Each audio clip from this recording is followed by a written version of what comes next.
Nail கேரை பற்றி தான் இந்த வீடியோவில் பார்க்க போகிறோம். ஸோ நெயில் வந்து எப்படி கேர் பண்ணிக்கலாம், எனக்கு நெயில் நீட்டாக இருக்கணும் அந்த மாதிரி நீங்கள் நினச்சிங்கன்னா எப்படிலாம் கேர் பண்ணிக்கலாம் வீட்டில் அப்படின்னு பார்த்தீங்கன்னா, ஃபர்ஸ்ட்டு வந்து நெயிலில் வந்துட்டு நீங்கள் நல்லா எப்பயுமே க்ளீனாக ஹைஜீனிக்காக வச்சுக்கணும். அதுக்கு வந்து நார்மல் வாட்டரில் வாஷ் பண்ணால் போதும் தான். இல்லை இன்னும் நல்லா இது பண்ணோம் அப்படின்னா நீங்கள் வந்து ஒரு டப் மாதிரி எடுத்துகிட்டு அதில் வந்து கல் உப்பு இருக்கும் இல்லையா, கல் உப்பு, கொஞ்சம் மஞ்சத்தூள் அண்டு நெக்ஸ்ட்டு வந்து லெமனை பிழிஞ்சு விட்டுக்கலாம். இல்லாட்டி லெமன் சால்ட்டை வச்சு நல்லா உங்களோட நெயில்ஸை வந்து ஸ்க்ரப் பண்ணிவிட்டு, ஸோ அந்த ஹாட் வாட்டர் அந்த டப்பில் வந்து மெதுவான சுடுதண்ணியை வச்சு நீங்கள் உள்ள ஒரு 5 to 10 மினிட்ஸ் வந்து உங்கள் கையை வைக்கலாம். நல்லா க்ளீன் ஆகிடும். அதுக்கப்புறம் வந்து சில் வாட்டரில் உங்கள் கையை வைக்கலாம். ஸோ ஹாட் வாட்டரில் வைக்கும் போது வந்துட்டு டைலட்டேஷன் ஆகும், ஹாட் வாட்டரில் வந்து கன்ஸ்ட்ரக்ஷன் ஆகும் செல்ஸ் வந்துட்டு.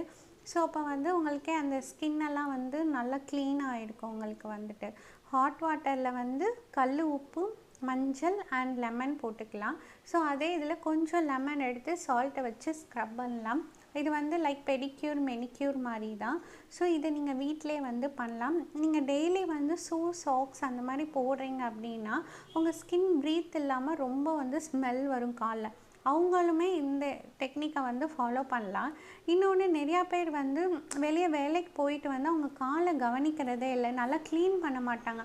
அப்படியே பார்த்தா விரலில் வெள்ளை வெள்ளையாக அந்த ஃபங்கல் இன்ஃபெக்ஷன்ஸ் மாதிரி இருக்கும். ஸோ எப்பயுமே வெளியே ஒர்க் போயிட்டு வந்தீங்கன்னா உங்கள் ஸ்லிப்பரையும் சரி உங்கள் காலையும் நீங்கள் நீட்டாக வச்சுக்கிட்டிங்கன்னா உங்கள் கால் வந்து பார்க்குறதுக்கு நார்மல் ஸ்கின் டெக்ஸ்சரில் இருக்கும்.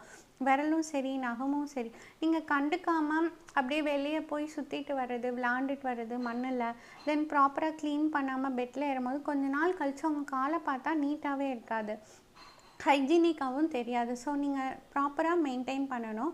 அண்ட் நெயிலை மாய்ஸ்சர் பண்ணுறதுக்கு இந்த க்யூட்டிக்கலை வந்து நம்ம மாய்ஸ்சர் பண்ணுறதுக்கு கோகோனட் ஆயில் நீங்கள் ஒரு சீரம் பாட்டில் மாதிரி வச்சுட்டு கோகோனட் ஆயிலை வந்து ரப் பண்ணிக்கலாம் எல்லா நெயில்ஸ்லேயும் வந்துட்டு. ஸோ மாய்ஸ்சர் கண்டென்ட் இருக்கும் உங்களுக்கு. நெயில் பாலிஷ் வந்து பேட் ஃபார் நெயில்ஸ் தான். ஸோ நீங்கள் அதுக்கு பதிலாக கோகோனட் ஆயிலை வந்து சப்ஸ்டியூட் பண்ணலாம். நெயிலும் நல்லா க்ளோவாக இருக்கும் உங்களுக்கு வந்துட்டு. ஸோ இந்த மாதிரி ஹோம் டிப்ஸை வந்து நீங்கள் உங்கள் நெயில் கேருக்கு வந்து நீங்கள் ஃபாலோ பண்ணிக்கலாம். ஸோ இது நெயில்ஸ்க்கு மட்டும் கிடையாது, உங்கள் பாதத்துக்குமே நல்லாயிருக்கும். அது போக வந்து அலோவேரா அப்ளை பண்ணுறதுனாலும் அலோவேரா அப்ளை பண்ணிக்கலாம் உங்களுக்கு.